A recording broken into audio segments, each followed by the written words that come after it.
The day I went to a motel with my brother-in-law, and by coincidence, my sister was in the room next door with my husband.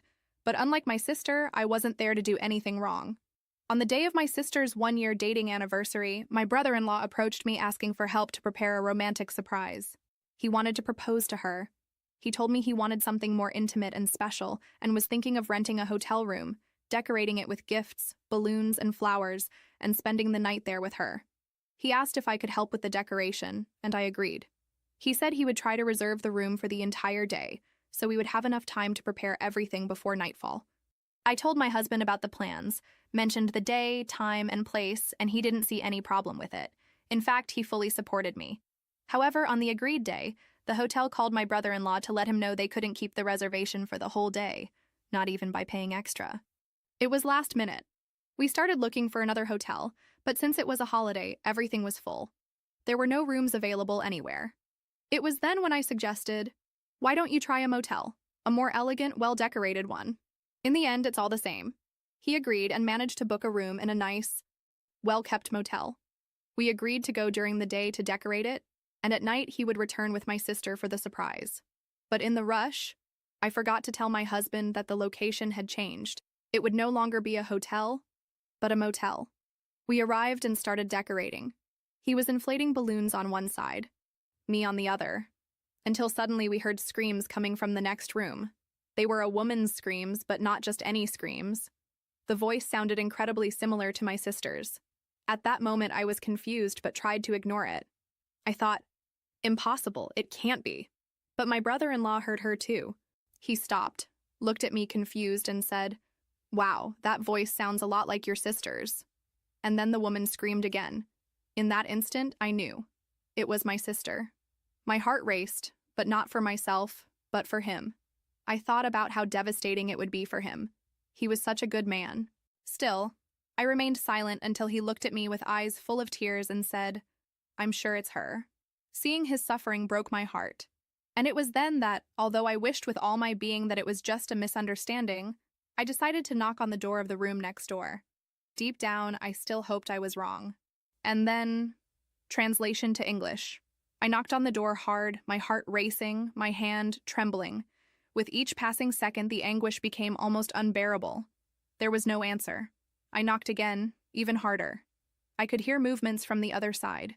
Hurried footsteps, muffled voices, furniture being dragged. They were trying to buy time.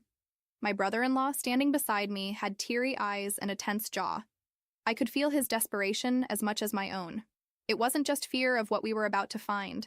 It was the kind of pain one feels when beginning to understand that life is going to be divided in two.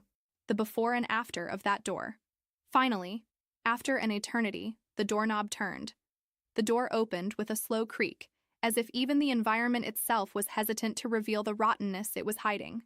There she was, my sister, disheveled, with a reddened face, wearing barely a loose blouse that, from afar, didn't seem to be hers. She blinked, irritated by the brightness of the hallway, and upon seeing us, the irritation turned into shock. But it lasted only a second. "What are you doing here?" she asked, with a harsh voice, trying to sound authoritative, as if we were invading her privacy. Before I could say anything, I saw over her shoulder, and what I saw made my stomach turn. There inside, still adjusting his pants, was my husband. My husband. He froze when our eyes met, like an animal caught in a trap. The shame stamped on his face, trembling hands trying to hide what could no longer be hidden. My brother-in-law let out a choked sound, as if the air had been ripped from his lungs. He took a step back, as if that were enough to escape the scene, the reality, the crushing pain that surrounded us. "It's not what it looks like," my sister suddenly shouted, raising her hands, her voice sharp and desperate. I just came to talk to him. It's a coincidence. We met here without meaning to. Talk. Without meaning to. Without clothes. In a motel. Her cynicism hit me like a slap in the face. But at that moment, what hurt me the most wasn't the betrayal itself. It was looking at my brother-in-law, seeing the good man who blindly trusted her crumbling right in front of me, seeing how he still tried for a second to believe that absurd lie, as if he desperately wanted everything to have a plausible explanation. But it didn't. He shook his head, tears descending his face without him even trying to stop them. I wanted to hug him, protect him, but my own legs could barely hold me up. Rage boiled inside me, mixed with a deep sadness. But my pain seemed small compared to his. My sister, realizing that the excuses weren't working, changed tactics. She played the victim. She started crying, saying it was his fault, my brother-in-law's, that he was cold, distant, that she was needy and vulnerable. My husband didn't say anything. He just stood there, quiet, head down, like a coward who doesn't even have the decency to face the consequences. I felt like screaming, like destroying everything around me, but I remained motionless, as if trapped in a nightmare from which I couldn't wake up. I watched my brother-in-law walk away, staggering down the hallway, as if each step physically hurt. And I followed him. Because at that moment, I knew he needed me more than I needed those pathetic explanations. I left my sister crying, left my ashamed husband, and I vowed to myself that would be the last time they would see me bow my head. They had betrayed me, but the wound they left in him, that I would never forgive. We left the hallway of that motel as if fleeing from an explosion. The world seemed to be in slow motion. I could hear my own heart beating loudly in my ears, my legs weak, my chest crushed. My brother-in-law's face looked like a portrait of devastation. He wasn't looking at anything, wasn't speaking, just walking in a straight line, like a ghost. When we reached the parking lot, he collapsed. He leaned on the hood of his car and began to cry. It wasn't a contained or embarrassed cry. It was a cry of losing breath, of doubling the body in pain, of sobbing as if the soul was tearing inside. I had never seen a man cry like that. Never. I wanted to cry too, wanted to scream until I lost my voice. But faced with his suffering, I held back, because somehow that hurt me more than the betrayal I had suffered myself. So I approached slowly, without saying anything, just stood there, beside him, silent, like someone trying to offer an anchor for someone to hold on to in the midst of the storm. It took him time to be able to breathe normally. When he finally raised his face, his eyes red and swollen, he looked at me as if he were asking for help without using words. "Come with me," I whispered. My voice came out faltering, trembling, but he understood. I got into my car and he, without arguing, followed me. I couldn't go home. I couldn't face my husband, ex-husband. I was already starting to correct it mentally and pretend that everything was normal. I didn't know where to begin, what to say, what to do. I just knew I didn't want to leave him alone. When we arrived at my house, a house that until that morning had seemed so secure, so full of plans and dreams, the emptiness hit me like a sledgehammer. Everything there carried his scent. The photos on the shelf, the coats hanging up, the coffee mug in the sink. Everything was now dirty, corrupted. My brother-in-law entered hesitantly, as if he were invading. I just locked the door and left the keys on the first surface I found. There were no more rules, no more protocol for that situation. There were just the two of us, two castaways trying to grab onto any piece of wood in the rough sea. We sat on the sofa, without the courage to look at each other. The silence was heavy, suffocating. I felt the tears burning behind my eyes, but I refused to let them fall. I had to be strong. For him. For myself. It was he who broke the silence first, his voice hoarse from crying so much. "What are we going to do?" The question hung in the air, floating between us like a sentence. I closed my eyes for an instant, trying to find an answer. But the truth was that I didn't know either. "Nothing. Not yet," I replied softly. "We need to think.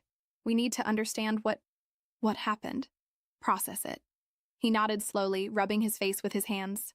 He looked exhausted, destroyed. "I don't want to see her. I don't want to hear her voice. Not now," he murmured. "Neither do I confessed. "Let's keep this just between us for now. Not talk to anyone, at least until we can breathe again." He nodded in silence. It wasn't a coward's pact. It was the last attempt to preserve what was left of our dignity before facing the world out there. But the suffering was unbearable. Every second inside that house was like walking barefoot on broken glass. Every memory hurt me in a new way. And worse, it wasn't just my pain I was carrying. It was his pain too. I looked at him sitting there, with trembling hands and a lost gaze, and something inside me broke. They destroyed us. They laughed at our trust, spat on our loyalty. And even so, at that moment, all I wanted was to protect that good man from the cruelty we had just witnessed. Because if the world had already turned its back on us, at least we still had each other. For several days, the house remained submerged in a heavy silence. My brother-in-law practically moved into the guest room. Neither of us had the strength to talk about what happened. The only silent agreement was to try somehow to survive the pain, each in their own way. But, as in every tragedy, the calm wouldn't last long. On a suffocating afternoon, while I was trying to distract myself by washing dishes I no longer even felt like using, I heard loud knocks on the door. I felt my stomach turn immediately. Something told me nothing good would come from there. I opened the door and there they were. My sister and my, God, how hard it still was to call him that, husband, hand in hand as if they were victims of a great injustice. The cynicism stamped on their faces made me nauseous. "Can we talk?" asked my sister with a sweet voice that I knew was pure fakery. I didn't answer. I just moved aside and let them in. My brother-in-law, who was in the living room, immediately stood up, tense. They sat down as if they owned the place. My husband, ex-husband, looked at me with a look of disapproval, as if I had committed some unforgivable crime. Then my sister began. "Look, we know what you tried to do," she said, crossing her arms. "You set up that whole scene to separate us. You manipulated everything." I had to contain myself from laughing nervously. It was surreal. It was sick. "Are you serious?" I asked, my voice breaking. "Of course," she continued, puffing out her chest as if she were about to present the thesis of the century. "You've always been envious of me. You've always wanted to destroy my happiness. It's not a coincidence that you took my boyfriend to a motel, and then made that whole scene." "Enough." My brother-in-law stood up, red with rage. "It was you who was there betraying. I saw. I heard. How dare you?" She turned to him with an icy, venomous look. "Oh, sure. Now you're innocent, aren't you? I bet you don't even know what you saw. I bet she poisoned you against me." My husband just lowered his head, shrinking. He didn't even have the dignity to deny, to admit. Nothing. Coward to the end. Her words began to spread like poison. In less than a day, the entire family found out. But, of course, the version they heard was hers.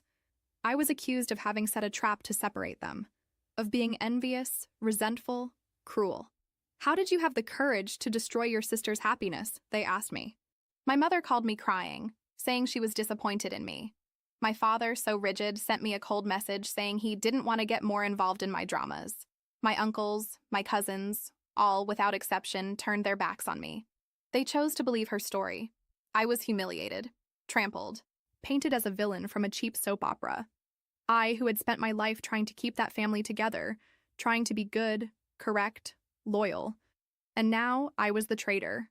I felt like screaming to the world that it was all a lie, that I was the victim, that they were the traitors.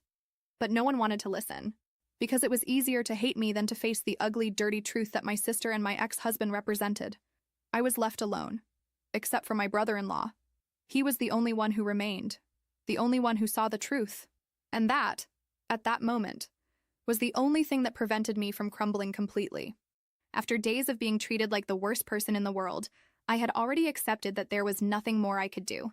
People believe what they want to believe, and at that moment it seemed more convenient for everyone that I be the villain. My brother-in-law, however, didn't give up. I noticed the way he observed me in silence, as if he carried within himself a fury that had not yet exploded. It was he who proposed the meeting. I confess I hesitated. I didn't want to humiliate myself more in front of those people. I didn't want to sit in front of people who pointed fingers at me with looks of contempt. But for him, I accepted. Maybe it was our last attempt to do justice. That afternoon, sitting in our mother's house, were everyone. My parents, my uncles, cousins, even some close family friends, and of course, my sister and my ex-husband, together, as if they were victims of an absurd conspiracy. I sat in a corner without saying a word. My presence was ignored, as if I were a burden they were forced to bear. My eyes were dry. I had no more tears to offer. It was then that my brother-in-law stood up, without beating around the bush, without stammering. "I brought evidence," he said, and the room plunged into a tense silence. He placed his cell phone on the table, connected it to the TV, and began to show everything. The photos, the messages, the motel reservations, the exchange of conversations between my sister and my husband, arranging meetings, exchanging disgusting declarations of love and desire, while behind our backs, they destroyed us. With each new image that appeared on the screen, I saw the faces in the room change. First disbelief, then shock, and finally, shame. My mother brought her hand to her mouth, unable to hide the horror. My father, always so tough, flushed with anger and lowered his head. My brother-in-law didn't stop. He continued reading, word for word, mercilessly exposing the filth they tried to hide. My sister tried to defend herself. She tried to shout, make a scene, say it was all staged, that everything was manipulated. But the amount of evidence was so overwhelming that not even she could keep the lie standing. My ex-husband remained mute, shrinking on the sofa like the pathetic coward he always was. When the presentation ended, the silence was absolute. All eyes turned to me, but this time filled with shame and regret.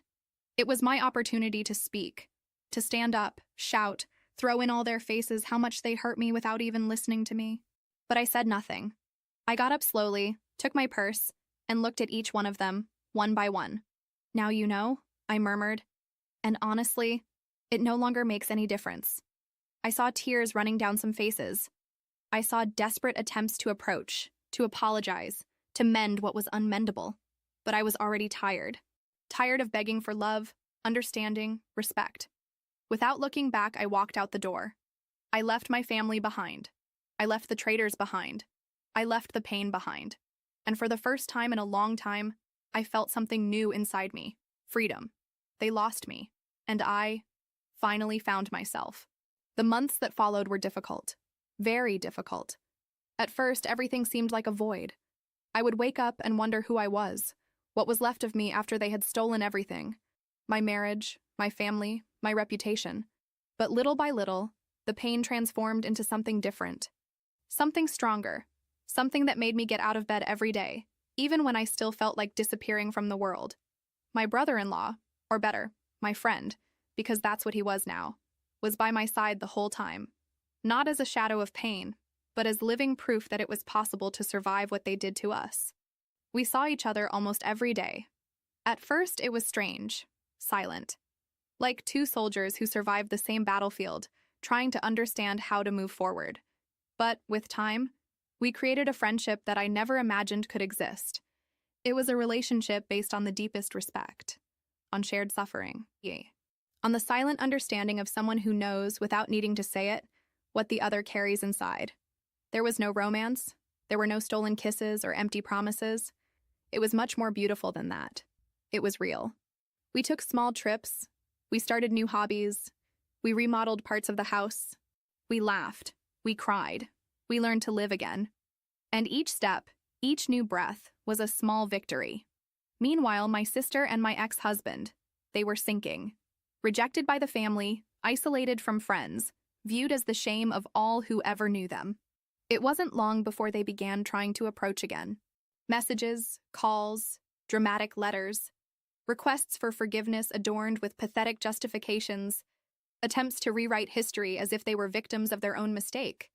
My friend and I, because that's truly what he was now, received the first contacts with a mixture of disbelief and contempt. But it was on a Sunday afternoon when the final scene occurred. They appeared in person, standing at my door, thin, dejected, with pleading looks. "We made a mistake, we know," said my sister, her voice breaking. "But we're family." I looked at them both, feeling nothing but cold contempt. "Family," I repeated, letting out a dry laugh. "You lost that right when you decided to stab those who trusted you most. Now you can go back to the hole you crawled out of." My friend, by my side, crossed his arms and said firmly, "You're not welcome here. Never again." I closed the door in their faces. Without shouting, without crying, without trembling, I just closed it. And when I heard the sound of the doorknob fitting into place, it was as if I had also closed a painful part of my life. I looked at him. He looked at me, and we smiled. It was a smile of someone who knows they've lost a lot, but at the same time gained something invaluable. Freedom. Freedom to let go of those who don't deserve our love. Freedom to rebuild life without bowing to those who hurt us. Freedom to be happy, without fear, without guilt. Today I know, sometimes the worst betrayals don't destroy us. They free us. Time passed. When I say this, it's not just the calendar that turned pages. It's as if the internal scars were also, little by little, closing. They still hurt sometimes, on cloudy days of the soul. But, in general, life was starting to have color again. My friend, because he was definitely the best friend I could have now, blossomed before my eyes. It was beautiful to see.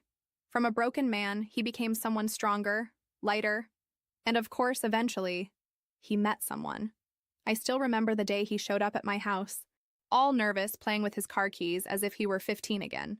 "I wanted to introduce you to someone," he said, trying to sound casual but failing miserably.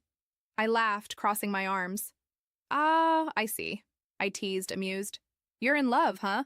He turned as red as a ripe tomato, and that only made me laugh more. "It's not that. I mean, it's serious. I want you to meet her. I want to know what you think." And suddenly, I felt an enormous responsibility.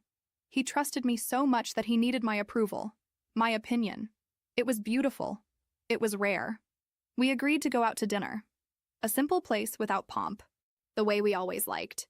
When she arrived, I understood everything. She was sweet, genuine, the kind of person who didn't need to say much to convey peace. We talked for hours. I laughed, had fun, and in the end gave my verdict with the most serious air I could muster. "Well, I approve, but only because she didn't run away after seeing your weird laugh." He laughed so loudly that he made the whole restaurant look at our table. I laughed along with him. He was happy, and that was what mattered most to me. I, on the other hand, took a different path. After everything I had experienced, I realized that I didn't want, nor did I need, a relationship to feel complete. My focus turned to work. I immersed myself in projects, courses, new challenges. I rediscovered myself as capable, strong, full of ambitions that before I believed I had to postpone to fit into the mold of the perfect wife. No. Now I was my own priority. I became my own best company. Sometimes on Friday nights, my friend and I still met to chat, remember our falls, and mainly celebrate how we managed to get up. He with a new love, me with a new life. And every time we said goodbye, I returned home with the absolute certainty that some losses, as painful as they may be, lead us exactly to where we should be. Because sometimes, to find true happiness, we first need to lose everything that was making us small. Life has its own ways of showing that everything happens at the right time. I was fine. Truly fine. Not that forced happiness that one pretends for the world, but a quiet peace that I carried with me, even on the busiest days. It was on a sunny afternoon, while organizing my papers in the office, that he appeared. With that silly smile that I knew so well by now, he entered without even knocking, as he always did, and threw himself on the sofa, nervous and radiant at the same time. "I have something to tell you," he announced. "If it's to say you learned how to cook." "I'm already telling you I don't believe you," I replied, laughing. He rolled his eyes, but kept the smile. "I'm going to be a father." For a second, the world stopped. I felt my eyes fill with tears, but this time of genuine happiness. He, who one day I thought had lost everything, was now beginning a new story. I jumped up and hugged him so tightly that he complained, laughing. "Congratulations, my friend," I whispered. "And there's more," he said, releasing me slowly, his eyes shining with emotion. I want you to be the godmother." My heart raced. I didn't think twice. "Of course I accept," I answered, laughing and already imagining myself with tears at the baptism. Everything was in order. Everything had finally found its place. Everything, except her. When my sister found out, of course, it was a scandal. She sent furious, indignant messages as if the world owed her something. "It's absurd that I'm not invited," she shouted in one of the voice messages. So hysterical that she sounded like a child throwing a tantrum. I just laughed. I responded calmly, cold and precise. "The place for snakes is in the middle of the brush, and you are exactly where you should be." I didn't respond to anything else after that. I blocked, deleted, moved on. While I was building a life full of love, respect, and truth, she was sinking deeper and deeper into failed relationships, repeating the same pattern of betrayal, lies, and self-sabotage that she herself had chosen. It was sad, but it was her choice. And I had already learned that I couldn't, nor did I want to, save someone who doesn't want to be saved. My friend, now about to be a father, was flourishing. His new wife's family welcomed him with open arms, with respect, affection, and everything he always deserved, but never had in our old family. I, for my part, remained happy. I didn't need labels, alliances, promises of eternal love. My happiness was real because it came from myself. And in that new life we built together, he with his family, I with my dreams and achievements, We understood that sometimes the true victory is simply being happy while others sink in their own choices, without hate, without resentment, simply free.